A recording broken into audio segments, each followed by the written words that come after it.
जय श्री राम। आज आप सब सुनेंगे सुंदर सा कथा सुनाएं।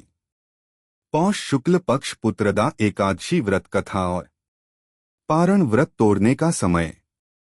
पूजा विधि जाने शुभ मुहूर्त। अगर आपको वीडियो पसंद आए तो लाइक, शेयर और सब्सक्राइब जरूर करें। पौष शुक्ल पक्ष पुत्रदा एकादशी 2025 की तिथि और समय। पुत्रदा एकादशी 2025 में पौष शुक्ल पक्ष की एकादशी है। एकादशी तिथि शुरू 30 दिसंबर 2025 को सुबह 7:50 बजे से। एकादशी तिथि समाप्त 31 दिसंबर 2025 को सुबह 5 बजे तक। इसलिए 30 दिसंबर 2025 मंगलवार को एकादशी का व्रत रखा जाता है। पारण व्रत तोड़ने का समय। यदि आपने 30 दिसंबर को व्रत रखा है तो पारण समय होगा 31 दिसंबर 2025 को लगभग दोपहर के 1:26 से दोपहर के 3:31 तक।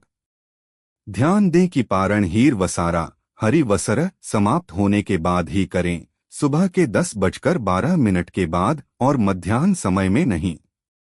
कुछ वैष्णव परंपराओं में यदि व्रत 31 दिसंबर को रखा जाता है तो पारण अगली सुबह 1 जनवरी 2026 के शुभ समय में किया जा सकता है, पर यह अधिकतर वैष्णव साधु या शास्त्रानुसार अलग मान्यता है। पुत्रदा एकादशी पूजा विधि। दिन भर व्रत का नियम। स्नान कर शुद्ध कपड़े पहनें। भगवान विष्णु का ध्यान, नामस्मरण और भजन पूजन करें। ABP live. दिन भर अन्न व पानी से व्रत रखें, निर्जला या एक समय भोजन जैसा आपके परिवार की परंपरा। ABP live. दिन में पंचामृत दूध, दही, घी, शहद, मिश्री से भगवान विष्णु का अभिषेक करें। The economic times. तुलसी के पत्ते, फल विशेषकर केले, रोली, अक्षत अर्पित करें। व्रत कथा पढ़े या सुने। पुत्रदा एकादशी कथा और भगवान से संतान की प्राप्ति, गृह सुख समृद्धि की प्रार्थना करें। एकादशी के दौरान क्या करें और क्या न करें। सुबह भजन कीर्तन, विष्णु सहस्रनाम पाठ या जप करें। दान करें, फल, वस्त्र, खाने का पैकेट, तिल, तेल आदि, इससे पुण्य बढ़ता है। क्रोध, झूठ, बातों में उलझना, अनावश्यक काम, इन्हें टालें। मध्यमाहन दोपहर का समय में पारण बिल्कुल न करें। विशेष उपाय। पीले वस्त्र पहनें, पीले पुष्प और पीले रंग की सामग्री व्रत में इस्तेमाल करें। दीपक जगाएं और रात को भजन कीर्तन करें। नमो नारायणाय और नमो भगवते वासुदेवाय जैसे मंत्र का जाप लाभदायी है। पौष शुक्ल पक्ष पुत्रदा एकादशी व्रत कथा। प्राचीन समय की बात है। भद्रावती नगरी में राजा सुकुमार राज्य करते थे। राजा और रानी अत्यंत धर्मात्मा, दयालु और भगवान विष्णु के परम भक्त थे। राज्य में सुख समृद्धि थी, परंतु राजा रानी के जीवन में एक बड़ा दुख था, उन्हें संतान नहीं थी। राजा रानी ने अनेक यज्ञ, दान पुण्य और व्रत किए, पर फिर भी संतान की प्राप्ति नहीं हुई। इस कारण वे अत्यंत दुखी रहने लगे। एक दिन राजा सुकुमार ने राज्य का भार मंत्रियों को सौंपा और वन में तपस्या करने निकल पड़े। वन में भ्रमण करते हुए वे एक महर्षि लोमश के आश्रम पहुंचे। राजा ने अपनी व्यथा ऋषि को सुनाई और संतान प्राप्ति का उपाय पूछा।